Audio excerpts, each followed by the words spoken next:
ધરતી છે સતીઓની સુરાની ધરતી, એની એક બે વાત લેતો જાય તમને મજા આવશે. અને બાકી તો આપણે જે જયસુખભાઈને સાંભળવાના છે, બાપુને જે સાંભળવાના છે. મારા ધીરુ કાકા પણ બહુ સરસ મજાનું ગાય છે. આમ મારા કાકા થાય એટલે કાકા કહું છું, ધીરુભાઈ ગઢાધરા, એ પણ બહુ સારું ગાય છે. પણ રામદરબારની વાત છે ત્યારે કવિ કાગ બાપુ કહેતા હોય,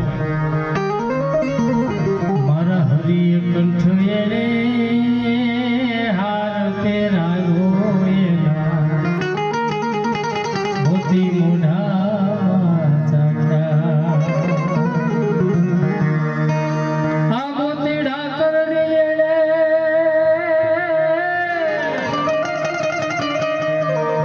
એ જ માળા તોડી એ ત્રાગડા તોડી નાખ્યા જગતમાં,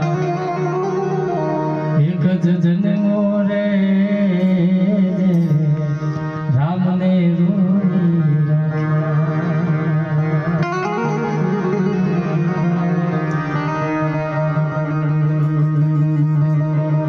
કોઈને નામ અહીંયા બોલવાનું હોય તો લખીને આપી દેજો.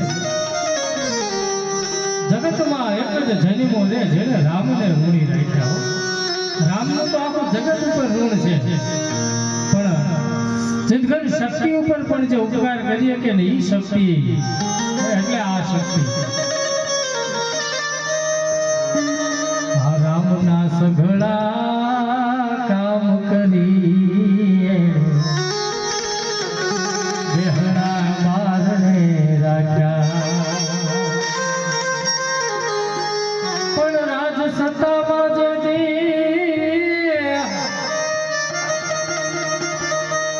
એ ભડકા ભળ્યા તેથી એ ધૂળમાં ધામા નાખ્યા જગતમાં, એક જ જન્મો રે રામને ઋણી રાખ્યા.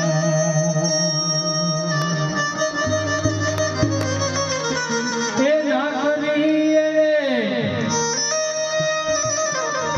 એ જ કદી ઉઘરાણી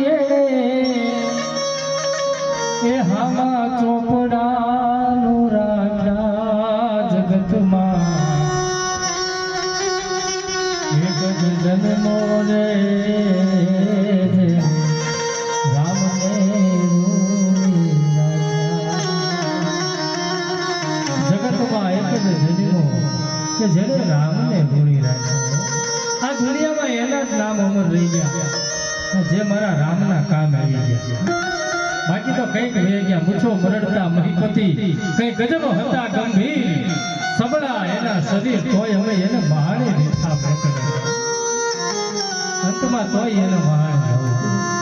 લંકાધિપતિ રાજા રાવણ આખી હોનાની લંકા હતી એમ કહેવાય છે. દેવતાઓ પણ જેના નામથી ધ્રુજતા, એવો પાછો મહાતપસ્વી હતા, હાવ સામાન્ય નહોતા. અને એમ છતાંય એનું નામ ભોગવાઈ ગયું. કામ ખબર છે? મારા રામના કામનો જે લાગ્યા ને એ બધા આ દુનિયામાંથી ભૂસાઈ ગયા. કંઈકના નામ છે એ આ જગતમાંથી વયા ગયા. પણ આજ જે પાત્રએ આપણી વચ્ચેથી વિદાય લીધી છે ને, એની બે પંક્તિ મને યાદ આવે. જુનાગઢનું પાદર છે કવિ ઇન્દ્ર ભારતી બાપુ, સંત ઇન્દ્ર ભારતી